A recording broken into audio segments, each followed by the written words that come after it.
बाजार में आईपीओ का बाप आ चुका है। जी हाँ, हम बात करने जा रहे हैं साल 2025 के सबसे बड़े आईपीओ में से एक एचडीबी फाइनेंशियल सर्विसेज के मेगा आईपीओ के बारे में। ये आईपीओ शेयर बाजार में तहलका मचाने को तैयार है और ग्रे मार्केट में पहले से ही छाया हुआ है। तो चलिए इसकी पूरी जानकारी आसान भाषा में आपको बताते हैं और जानते हैं कि क्या ही आपके लिए निवेश का सुनहरा मौका हो सकता है। क्यों ये आईपीओ खास है, क्यों इसकी इतनी चर्चा है। दोस्तों, ये वीडियो हमने सिर्फ आपकी जानकारी के लिए तैयार किया है। हम आपको किसी भी आईपीओ में निवेश करने या नहीं करने के बारे में कोई सलाह नहीं दे रहे हैं।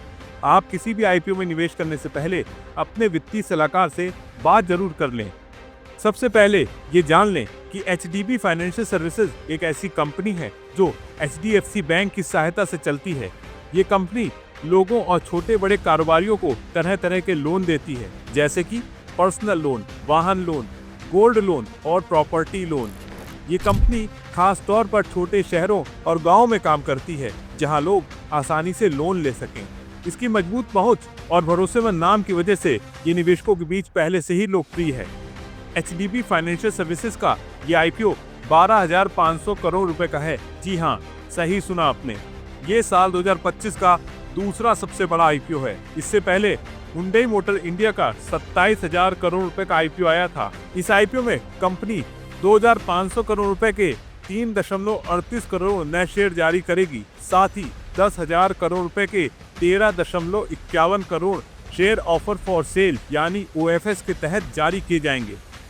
इसका मतलब है कंपनी नई पूंजी जुटाएगी और कुछ मौजूदा शेयर होल्डर अपने शेयर बेचेंगे। इस पैसे का इस्तेमाल कंपनी अपनी पूंजी को और मजबूत करने और लोन देने के कारोबार को बढ़ाने में करेगी, यानी ये कंपनी और ज्यादा लोगों तक अपनी सेवाएं पहुंचाएगी। अब सबसे जरूरी सवाल, ये आईपीओ कब आएगा? 25 जून 2025 को ये आईपीओ निवेश के लिए खुलेगा और 27 जून 2025 को बंद होगा। अगर आप इसमें निवेश करना चाहते हैं तो इन तारीखों को नोट कर लें। शेयरों का अलॉटमेंट 30 जून 2025 को होगा और हाँ, इसकी लिस्टिंग 2 जुलाई 2025 को बीएसई और एनएसई जैसे भारत के बड़े शेयर बाजारों पर होने की उम्मीद है, लेकिन ये सब सरकार की मंजूरी पर निर्भर करता है। अब बात करते हैं इस आईपीओ की कीमत की। एचडीबी फाइनेंशियल सर्विसेज के शेयर की फेस वैल्यू 10 रुपए है। इसका प्राइस बैंड 700 रुपए से 740 रुपए प्रति शेयर के बीच है, यानी आपको शेयर इस कीमत के दायरे में मिलेंगे। एक लॉट में 20 शेयर होंगे। इसका मतलब है एक लॉट खरीदने के लिए आपको 14,800 रुपए का निवेश करना होगा। अगर आप रिटेल निवेशक हैं तो आप अधिकतम 13 लॉट के लिए अप्लाई कर सकते हैं, यानी आप 260 शेयरों तक के लिए बोली लगा सकते हैं। ये रिटेल निवेशकों के लिए एक शानदार मौका है। आपको बता दें कि एचडीएफसी बैंक के पास एचडीबी फाइनेंशियल की 94.6% हिस्सेदारी है।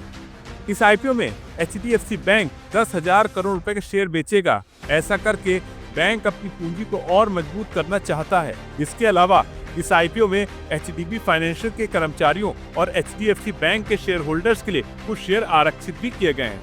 यानी अगर आप एचडीएफसी बैंक के शेयर होल्डर हैं तो आपके लिए ये एक खास मौका हो सकता है। अब बात करते हैं ग्रे मार्केट प्रीमियम यानी जीएमपी के बारे में, जो इस आईपीओ की सबसे रोमांचक बात है। 20 जून 2025 की दोपहर 2 बजे तक इसका जीएमपी 100 रुपए था। इसका मतलब है ये शेयर ग्रे मार्केट में 13.51% प्रीमियम के साथ 840 रुपए पर ट्रेड कर रहा है। अगर ये प्रीमियम लिस्टिंग के समय भी बना रहा तो निवेशकों को पहले ही दिन अच्छा खासा मुनाफा हो सकता है। लेकिन ध्यान दें, ग्रे मार्केट अनौपचारिक होता है और इसमें जोखिम भी होता है। अब सवाल ये कि क्या आपको इस आईपीओ में पैसा लगाना चाहिए? ये निर्भर करता है आपके निवेश के लक्ष्य और जोखिम लेने की क्षमता पर। एचडीबी फाइनेंशियल एक मजबूत कंपनी है और इसका आईपीओ शेयर बाजार में बड़ा धमाल मचा सकता है, लेकिन किसी भी निवेश से पहले अपने वित्तीय सलाहकार से बात जरूर कर लें। हम आपको किसी भी आईपीओ में निवेश करने या नहीं करने के बारे में कोई सलाह नहीं दे रहे हैं।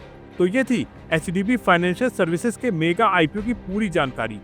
अगर आपको ये वीडियो पसंद आया हो तो इसे लाइक करें, शेयर करें, चैनल को सब्सक्राइब करें और कमेंट करके बताएं कि आप इस आईपीओ में निवेश करना चाहते हैं या नहीं।